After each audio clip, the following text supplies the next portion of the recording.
បាទបងប្អូននេះជារោងបង្កាត់ភ្ញាស់ត្រីនិងកង្កែបរបស់ជំនាញប្រសិទ្ធកម្មដែលមាននៅក្នុងវិទ្យាល័យចំណេះទូទៅនិងបច្ចេកទេសព្រះបាទសម្ដេចព្រះបរមនាថឧត្តមសីហមុនីបាទយើងមើលទិដ្ឋភាពពីខាងលើគឺត្រង់ទូរោងឲ្យស្អាតបាទហើយទិដ្ឋភាពស្រះគឺយើងមានស្រះចំនួន3ហើយនេះយើងមើលពីខាងលើណាបាទនេះត្រីសាច់ទីលាក់យ៉ាក្រហមដែលយើងតម្លាក់ចូលស្រះបាទហើយនេះ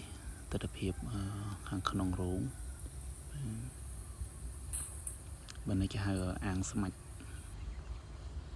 ជាកន្លែងចំចកសូឡានេះអាងកាត់ភ្ញាស់ជាងយើងមានទាំងកូនត្រីហើយយើងស្តុកត្រីសាច់ត្រីនៅក្នុងដែរនៅនេះយើងដាក់តែឡាប់យ៉ាក្រហមសិនទេ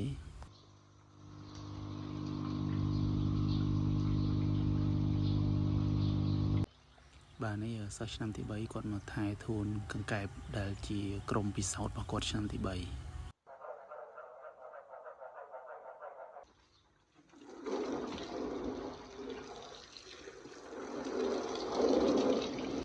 ទនេះជាប្រភេទត្រីលម្អ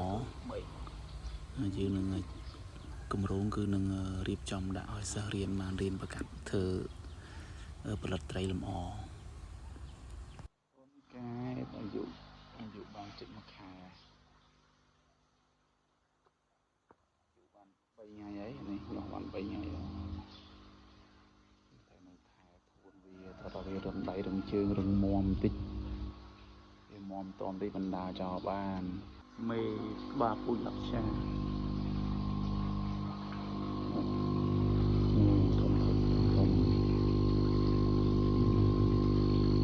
ទៅលើកពី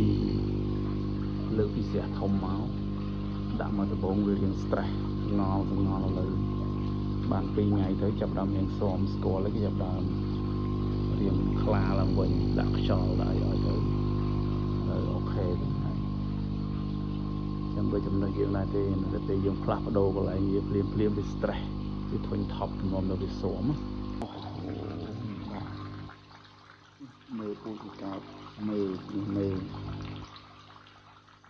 ហើយបំពន់ទៅប្រកាសនេះធំថ